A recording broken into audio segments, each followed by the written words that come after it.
Ivyigwa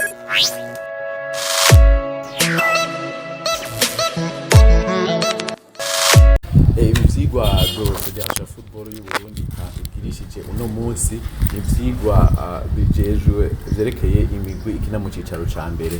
Ni ivyigwa vyerekana ingene imigwi yotunganywa neza kugira ngo itere imbere, kuko burya hari aho tubona umugwi uri kuratsinda ku kibuga abantu bose bakabona ko ari wo mugwi ukomeye. Ubu unye iterambere ry'umupira w'amaguru risaba yuko umugwi witunganya mu buryo bwose, aho tuvuga uti muri administration meze gute, witunganije gute mu by'ubutunzi, vyogenda gute kugira umugwi utera imbere mu by'ubutunzi kugira ngo ubandanye ukomera, eske vyogenda gute kugira ngo umugwi mu buhinga mu by'abamenyereza bigende gute, bisabwa iki. Ni bire ko tubigisha uno munsi. Hanyuma ikindi naco nuko benshi batazi nuko ubu ishyamba ry'umupira w'amaguru muri Afrika CAF yarashizeho ingingo zimwe imigwi itegerezwa kwisunga kugira ngo ikine amahiganwa muri ico gihugu. Nubwo yuko turiko turabigisha kugira ngo bazoshobore kwitunganya neza bakine championnat national igiye kuzotangura kuri Rwanda, ni turiko turayisozera bitunganije neza umugwi ufise ivyo ugendera ko bituma utera imbere. Hanyuma kandi muri CAF ravuga bati ubu unye igihugu ntigiturungikira equipe ngo niko yabaye ya mbere cyangwa nuko yatwaye igikombe gusa, hariho ibindi iyo mugwi urinda kuzuza. Ni ukuvuga ejo cyangwa hirya y'ejo umugwi utitunganije neza mu byo muri bimwe tuzobasigurira ushobora gutwara ihiganwa mugabo ntuje muri Coupe d'Afrique. Ejo ntibazovuge ngo ni federation yabarenganije, kuko naho yobemerera harabaho ama inspection. CAF yarungika abahinga bava mu bindi bihugu bakaza kuraba ejo cyangwa hirya y'ejo bashobora bati ego mugwi niba twaye igikombe mugabo izo tubona siwe woseruka, kuko ntitubona neza ingene uzokina amahiganwa. Bitari bike hariho tuvuge igice cyo gutunganya ivyo ingene umugwi itungana. Ni ukuvuga nk'ubu onye umugwi utagira utabaho, ngomvye kuvuga utabaho, umugwi utagira ama statut uwo onye bavuga yuko utabubaho.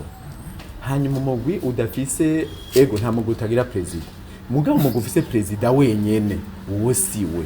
Bavuga bati umugwi nugire komite, bavuga bati hariho president, hariho umunyamabanga, hari icegera, hari ujejwe ubutunzi, hari ujejwe umutekano wa equipe, hamwe no kwibuka habaye ingorane aca seruka. Ico ni kimwe. Hanyuma bakavuga bati nugire n'umukozi tuvuge, kuko urumva urashobora kongera president ukamubura. Umugwi utanga umuntu bavuga bati uyu niwe ajejwe ibikorwa vya misi yose muri uyu mugwi, ukamutora. Ivyo nibaza yuko ni nk'ivyo novuga mu Gifaransa administration. Baravuga bati rero umugwi utegerezwa kugira equipe y'abana bakiri bato. Umugwi utafise equipe y'abana bakiri bato ejo canke igihe ntuzoja mu nkino za Afrika. Utegerezwa kugira abana bakiri bato, niho baca babona bati kumbura uwo mugwi uzomara umwaka umwe gusa, uzomara imyaka 5, imyaka 10, kuko abo bana ni wazoheza bagakura. Hama kavuga bati abamenyereza barafise ubushobozi bukwiye. Iyo ni indi critère y'abamenyereza. Ntushobora kuzana umuntu ngaho onye ata formation yagize, ivyo ntibikunda. Bati ubu mugwi kindi ni ico no kwita ibibuga, ama infrastructure. Uwo mugwi urafise aho wimenyerereza, urafise aho ushobora gukinira, kwakirira. Ejo urafise aho uzokinira inkino mpuzamakungu. Mugabo ushobora kuvuga uti none imigwi ivyo bibuga irashobora kuba bifise nta ngorane. Mu gihe hari ibibuga vya leta, umuguca werekana yuko ico kibuga niwasoruka ari cyo izokinirako. Ibi vy'umutekano abanyagihugu bacongera umutekano, mugabo cyo guti twebwe turafise abajeje umutekano n'abapolisi bashobora kuzokubahiriza. Hanyuma rero tukerekana muri federation aho tukabibafasha. Mu ncamake n'ivyo umugwi itunganya muri administration, umugwi ukitunganya mu bamenyereza, umugwi ukitunganya mu bibuga n'ibindi. Ikindi naco umugwi uheranya abakinyi, umugwi udahemba abakinyi, uwo birawugora. Iyo lisansi ntayo heza ukaronka. Umuguza n'abakinyi ngo para transfer ntunarihe izo transfer, uwo mugwi uba witunganije ko ejo n'ejo Burundi ushobora gufutana. N'ivyo nyuma jambo make.